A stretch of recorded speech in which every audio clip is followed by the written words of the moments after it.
Hello students, welcome to magnet brains Hindi. मेरा नाम है अवनीश त्रिपाठी। तो कक्षा 12 इतिहास का पाठ 9 शासक और इतिवृत्त, इसका एक और इंपॉर्टेंट टॉपिक लेकर मैं आपके सामने उपस्थित हूं, अकबर का दीन इलाही या धर्म सहिष्णुता। जैसा कि अकबरनामा और आईने अकबरी के द्वारा दर्शाया गया, इस पॉइंट को थोड़ा सा समझने का प्रयास करेंगे और इसके महत्वपूर्ण बिंदुओं पर थोड़ी सी बातचीत करेंगे। इससे पहले के सारे महत्वपूर्ण टॉपिक्स को हमने कर लिया है, इसको आप जरूर देख लेंगे और उसी क्रम में आज ये इंपॉर्टेंट टॉपिक भी हम देखेंगे और इसको इंपॉर्टेंट टॉपिक को समझने का प्रयास करेंगे। लेकिन इससे पहले कि ये टॉपिक हम शुरू करें, एक और बेहद खास जानकारी ये है कि मैग्नेट ब्रेन्स हिंदी एक ऐसा प्लेटफॉर्म है जहां पर कक्षा 7 से 12 तक की सारी शिक्षा आपको निःशुल्क दी जाती है।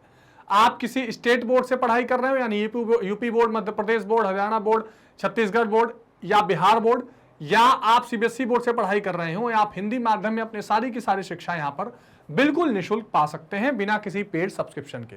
तो इसी इंपॉर्टेंट टॉपिक के इंफॉर्मेशन के साथ शुरू करते हैं ये टॉपिक और थोड़ा सा समझने का प्रयास करते हैं कि अकबर की धर्म सहिष्णुता क्या थी या दीन इलाही क्या है।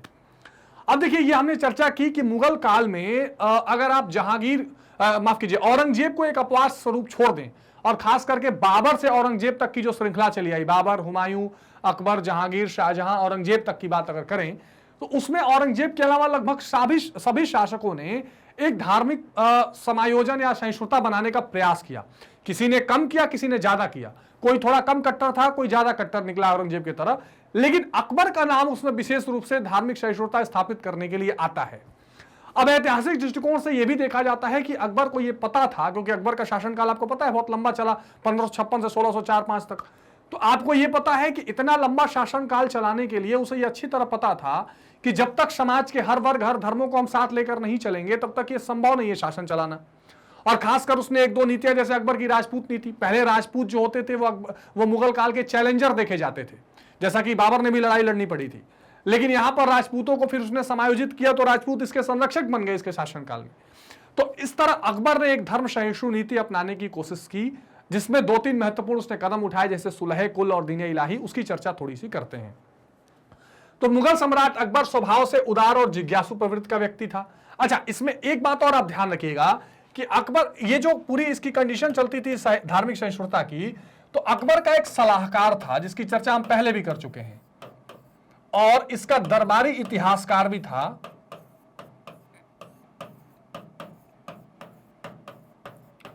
कौन था, जल्दी बताइए? अबुल फजल।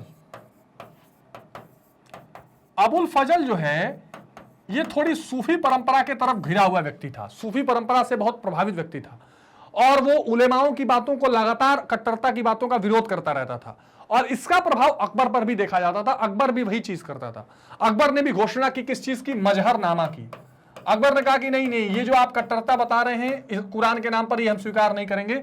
अब कुरान से संबंधित कोई भी अंतिम व्याख्या मैं करूंगा, मैं जो कहूंगा वो सही है, और जो वेलफेयर के लिए, कल्याण के लिए, प्रजा के लिए जरूरी होगा वो मैं करूंगा। तो ये सारी नीतियां अकबर लेकर चल रहा था। अपने पूर्वगामी शासकों के अनुभव से अकबर ने अनुभव किया कि भारत में सफलतापूर्वक शासन करने के लिए आवश्यक है कि दोनों धर्मानुयायियों में फैले विद्वेष को कम किया जाए और गैर मुस्लिमों के प्रति भेदभाव की नीति का परित्याग किया जाए।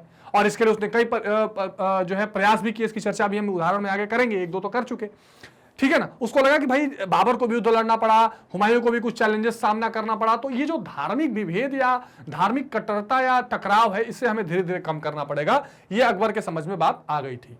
इसलिए अकबर ने उदारता पूर्वक और सहिष्णुता पूर्वक धार्मिक नीति का प्रतिपादन किया। तो सहिष्णुता पूर्वक बोलते हैं एक तरह से टॉलरेंस, यानी जिसमें हम सभी धर्मों को सहिष्णु और सभी धर्मों को बोलने का हक दें, सभी को साथ लेकर चले। अकबर की धार्मिक नीति का मूल उद्देश्य सार्वभौमिक सहिष्णुता था, और उसे सुलह कुल की नीति कहा गया, या इसको कहते थे सुलह कुल, सुलह ए कुल। यह अकबर ने नीति अपनाई, और उसको यह लगा कि भाई हमें सार्वभौमिक शांति लेके चलनी है, सबके साथ शांति स्थापित करके चलना है। इसलिए उसने क्या किया, इबादत खाना की निर्माण कराया था, और यहां पर वो सभी धर्म के लोगों को बुलाकर बातचीत, धार्मिक मंथन, धार्मिक डिबेट्स, ये सारी चीजें करवाता रहता था। और सबको आजादी मिली हुई थी कि आप अपने अपने धर्म का पालन करिए, शर्त यह है कि आप राज्य को या साम्राज्य को कोई क्षति नहीं पहुंचाएंगे। वास्तव में अकबर ने इस्लामी सिद्धांत के स्थान पर सुलह कुल की नीति अपनाई थी, और इसका राजत्व का सिद्धांत भी था। राजत्व के सिद्धांत में उसने घोषणा की थी कि भाई मैं ही खुदा का बंदा हूं और मैं जो कहूंगा वो सही है। उसके धार्मिक विचारों पर उसके शिक्षक अब्दुल लतीफ और सूफी विचारधारा का प्रभाव था। मैं भी आपको बता रहा था कि सूफी विचारधारा को मानने वाला व्यक्ति था। कई हिंदू संतों की बातों में भी आस्था रहती थी उसकी, और सूफी विचारधारा में अबुल फजल उसके साथ रहता ही था। अकबर ने दार्शनिक और धर्मशास्त्रीय विषयों पर विचार विमर्श और वाद विवाद हेतु फतेहपुर सीकरी में एक इबादत खाना भी 1575 में बनवाया था। तो फतेहपुर सीकरी जो उसने राजधानी बनवाई थी, वहां पर इबादत खाना भी बनवाया, और वहां पर उस इबादत खाने में वो दर्शन शास्त्र और अलग अलग धर्मों में बड़ी रुचि रखता था, तो बुलाकर वो डिबेट करवाता था, वाद विवाद करवाता था। इसी कड़ी में उसने 1563 और 1564 में ये जो तीर्थ यात्रा कर थी जो हिंदुओं को देनी पड़ती थी, तीर्थ यात्रा कर और जजिया कर, ये दो चीजें उसने क्या करी, दो चीजें उसने खत्म करवाई कि भाई ये नहीं लगनी चाहिए। तो इससे भी क्या था, धार्मिक सहिष्णुता का एक परिचय मिलता था देखने के लिए। ठीक है, तो ये एक इंपॉर्टेंट पॉइंट था। ठीक है जी। अकबर ने समस्त धार्मिक मामले अपने नियंत्रण में करने के लिए 1579 में मजहरनामा की घोषणा की। इसी की चर्चा मैं आपसे कर रहा था। तो मजहरनामा का मतलब क्या था, जिससे उसे धर्म के मामलों में सर्वोच्च बना दिया। उसने ये बोला कि नहीं, अब जो भी चीजें, जैसे मान लीजिए अगर उलेमा बोलेंगे कि चित्रकारी नहीं करनी चाहिए क्योंकि ये धर्म के खिलाफ है, बोला कि नहीं, जो हम व्याख्या करेंगे वो सही है। अब आप उलेमा या इस्लामिक चीजों को आप नहीं डिसाइड करेंगे, धर्म के लिए सर्वोच्च जो स्थान था, सर्वोच्च जो पावर था, या जो सर्वोच्च आप कह सकते हैं अधिकार था, वो सम्राट को मिल गया। अकबर ने सभी धर्मों में सामंजस्य स्थापित करने के लिए दीन ए इलाही नामक धर्म प्रस्तुत किया। तो अगर आपसे कोई उदाहरण के तौर पर पूछा जाए अब तक कि भाई धार्मिक सहिष्णुता या सामंजस्य बनाने के लिए या सामाजिक सामंजस्य बनाने के लिए अकबर के कदमों की व्याख्या कीजिए, तो क्या क्या लिख सकते हैं आप? सुलह कुल, ठीक, एक तो उसने ये काम किया। दूसरा, तीर्थ यात्रा कर, जजिया, इसको खत्म करना, को समाप्त करना।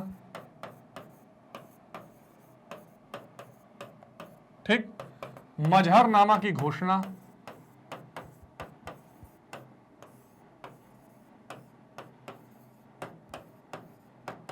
ठीक, जिससे उसका रास्ता साफ हो पाए कि वो कुछ अच्छा कर पाए। ठीक है, दीन ए इलाही,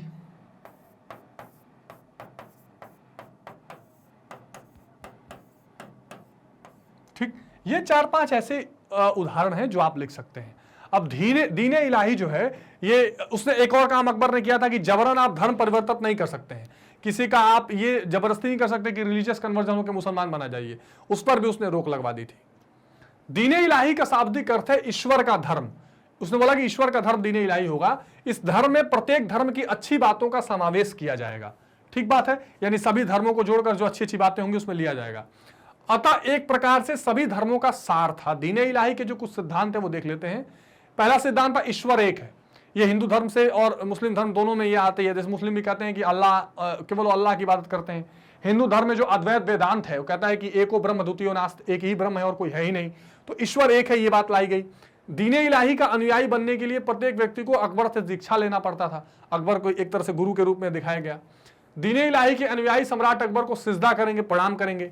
दीन ए इलाही के अनुयायी सूर्य और अग्नि की पूजा करेंगे, ये हिंदू धर्म से था। और यहां से आप प्रकृति पूजा का देख सकते हैं, जो प्रकृति पूजा, ये हिंदू धर्म से भी है। दीन ए इलाही के अनुयायी के लिए मांस खाना निषेध था। यहां से आप एक तरह से कह सकते हैं अहिंसा, जो बौद्ध और जैन से आती हुई दिखाई पड़ रही थी और हिंदू धर्म में भी थी। तो मांस खाना निषेध था, ये सारी चीजें इसका पार्ट था। दीन ए इलाही का प्रत्येक अनुयायी अपने जन्मदिन पर भोज का आयोजन करता था। दीन ए इलाही के अनुयायी को मृत्यु के पश्चात दिए जाने वाले श्राद्ध को भी स्वयं अपने जीवित रहते हुए करना होता था। तो कर्मकांड को थोड़ा और छोटा किया गया। दीन ए इलाही के अनुयायी परस्पर मिलने पर अल्लाहू अकबर कहते थे और उसका जवाब जल्ला जुलाहू से देते थे। ठीक है, जल्ला जलालहू।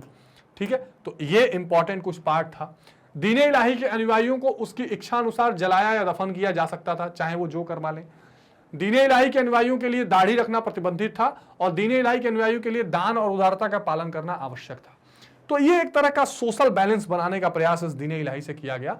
और इस तरह आप बहुत आसानी से एक आंसर लिख सकते हैं कि सार्वभौमिक शांति, सामाजिक सहिष्णुता, धार्मिक सहिष्णुता और धर्म में दीन ए इलाही को चलाकर अकबर ने एक बहुत अच्छी मिसाल प्रस्तुत करने की कोशिश की और धार्मिक और सामाजिक सहिष्णुता बनाने का प्रयास किया। आई होप कि ये टॉपिक आपको समझ में आया होगा। छोटे छोटे टॉपिक से हम पूरे चैप्टर को समझ रहे हैं। कोई इसमें डाउट है तो कमेंट बॉक्स में बता दीजिएगा।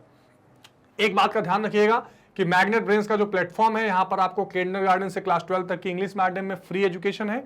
हिंदी मीडियम यानी मैग्नेट ब्रेन्स हिंदी पर कक्षा 7 से 12 की शिक्षा हिंदी मीडियम में फ्री है। और जितने भी कोर्सेज आप देख रहे हैं, किसी भी कोर्सेज को आप बिल्कुल फ्री ऑफ कॉस्ट हमारी एप्लीकेशन से, वेबसाइट से या यूट्यूब से पढ़ सकते हैं, जहां पर आपको कुछ खरीदना नहीं है, कोई कूपन कोड नहीं चाहिए, 100% मुफ्त है। और भी दोस्तों तक ये बात पहुंचाइए। और अगर आपको सारे अपडेट्स टाइम पर मिलते रहे, इसके लिए हमारे YouTube, Facebook, Instagram, Twitter, Telegram से आप जुड़े रह सकते हैं, ताकि ज्यादा से ज्यादा जानकारी आपको समय समय पर मिलती रहे। ठीक है, तो और आप कहीं से भी पढ़ाई करेंगे, ये क्या है, आपके लिए बिल्कुल 100% मुफ्त है। बस लाइक, शेयर और सब्सक्राइब करते रहिए, ताकि ज्यादा से ज्यादा वीडियोस हम आप तक लेकर आते रहें। कमेंट बॉक्स में अपना फीडबैक बताइएगा, कोई क्वेश्चन होगा तो बताइएगा। शेयर वीडियो को जरूर कर लीजिएगा सभी क्लास के स्टूडेंट्स और फ्रेंड्स के साथ। तो इसी चैप्टर के अगले टॉपिक के साथ मिलते हैं अगली वीडियो में। Take care, bye bye.